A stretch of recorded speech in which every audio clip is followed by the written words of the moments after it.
kita baca doa dulu ya. Silakan ketua kelas untuk memimpin doa. Sebelum belajar, mari kita berdoa dalam hati. Berdoa, mulai.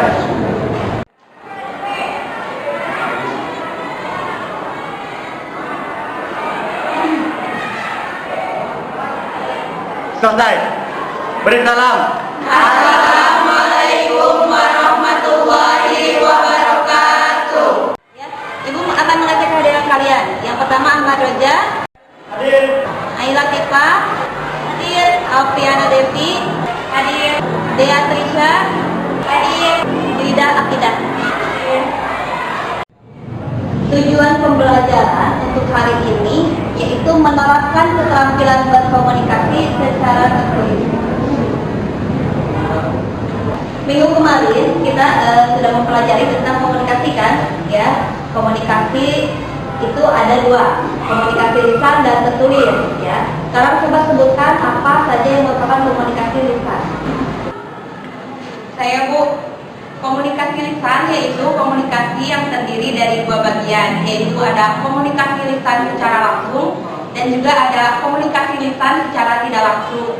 Untuk komunikasi lisan secara langsung yaitu komunikasi yang dilakukan langsung atau seperti tatap muka ini antara guru dengan muridnya.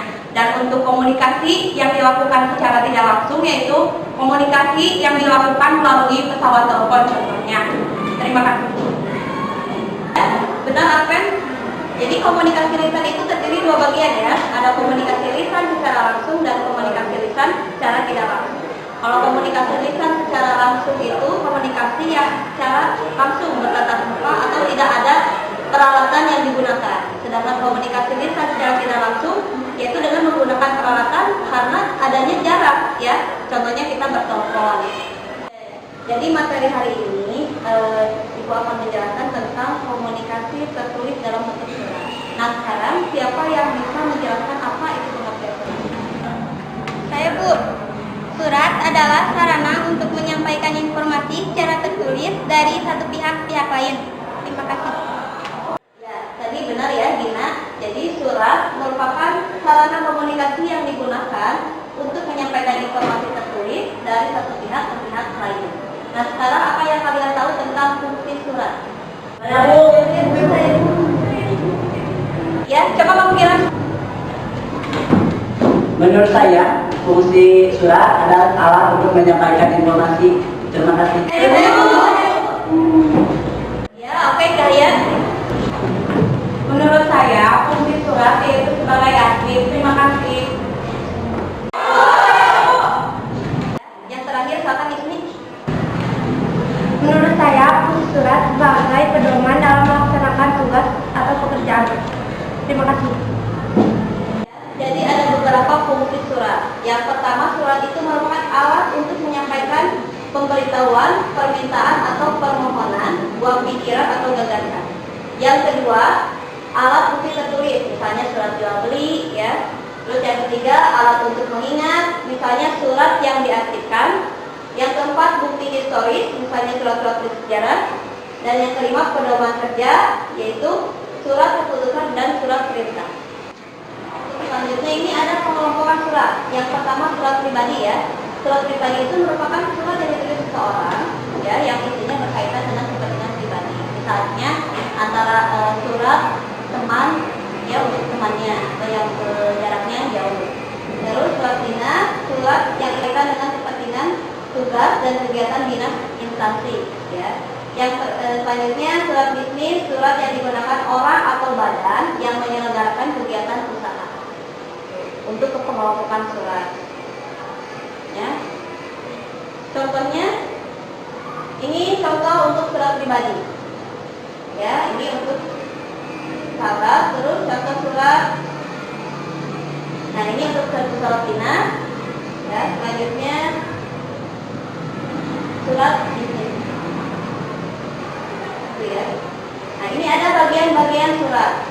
Nah bagian surat diantaranya yang pertama itu ada kepala surat, ya yang berupa kop. Terus yang keduanya ada tanggal surat, tanggal dikirimnya surat atau dibuatnya surat. Yang ketiga ada nomor surat.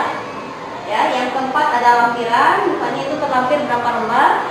Yang kelima hal atau perihalnya. perihal kepentingan surat itu. Yang selanjutnya alamat tujuannya. Yang ketujuh salam pembuka.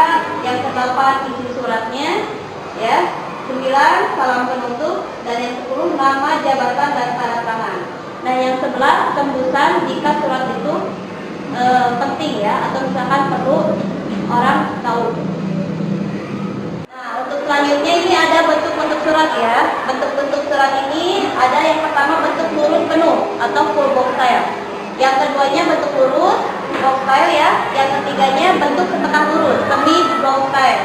Yang selanjutnya bentuk bertekuk indented style. Selanjutnya lagi bentuk paragraf menggantung atau hanging paragraph style. Sekarang di meja kalian ada konsep surat ya. Nah di sana kalian belajar membuat surat ya dengan konsep dulu, lalu nanti diketik di komputer ya, dan hasilnya nanti di print.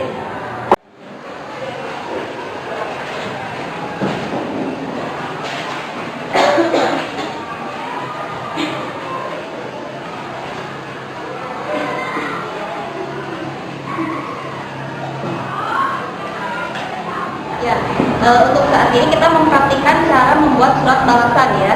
Nih ibu ada contoh surat yang dikirim dari perusahaan lain, contohnya ke perusahaan kita, atau misalkan ini surat penawaran. Nah di sini kalian membalas surat yang dikirim dari perusahaan lain itu ya dengan menggunakan format box style. Ya. Konsep suratnya sudah ada kan ya, sudah ada konsep suratnya, kalian konsep, setelah dikonsep kalian ketik, dan setelah diketik kita cetak hasil ketikan kalian. Oke, bisa dimengerti ya.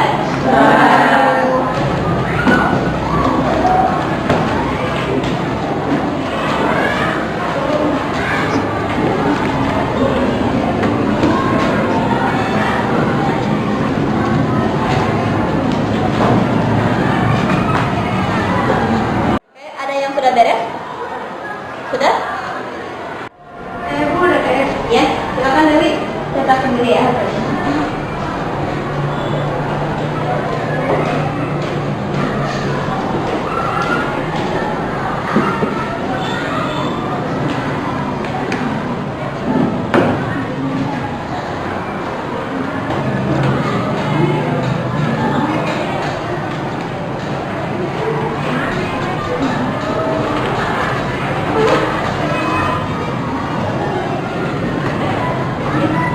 Ya, sudah?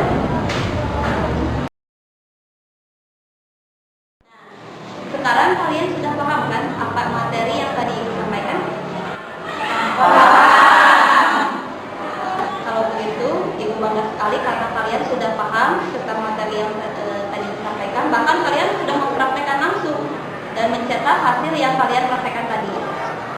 Nah, untuk kesimpulannya kali ini ada yang bisa dijelaskan? Saya Bu. Ya, silakan ke depan.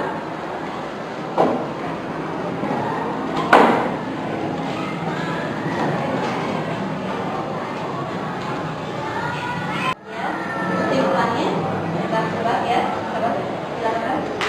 Ya, jadi menurut yang saya tahu untuk pelajaran hari ini, surat itu terbagi dalam beberapa kelompok atau pengelompokan surat, ada 3 macam. Yang pertama ada surat pribadi yang isinya mengenai hal-hal pribadi yang biasanya ditulis perseorangan. Yang selanjutnya juga ada surat dinas, biasanya dikeluarkan oleh suatu instansi atau lembaga pemerintahan. Yang selanjutnya juga ada surat niaga yang biasanya digunakan untuk kepentingan bisnis dan lain-lain. Selanjutnya untuk bentuk-bentuk surat ada bentuk block style, full block style, semi block style, independent style, hanging style, dan official style.